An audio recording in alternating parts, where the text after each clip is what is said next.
بسم اللہ الرحمن الرحیم۔ روزمرہ مسائل اور ان کا شرعی حل۔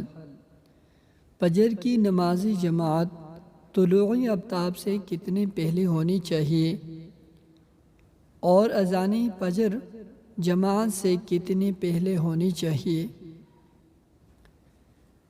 شامی میں ہے کہ صبح صادق ہونے کے بعد اذان کہنا بہتر ہے، اگر فوراً نہ ہو تو بعد میں کہیں۔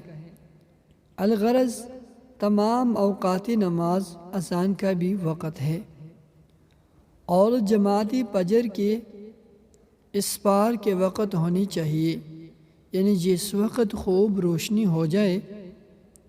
اس کے مقدار در مختار میں یہ لکھی ہے کہ آفتاب نکلنے سے اتنے پہلے نماز شروع کرے کہ 40 آیتیں ترتیل سے پڑھ سکے، اور پھر اعادہ کی ضرورت ہو تو اعادہ کر لے۔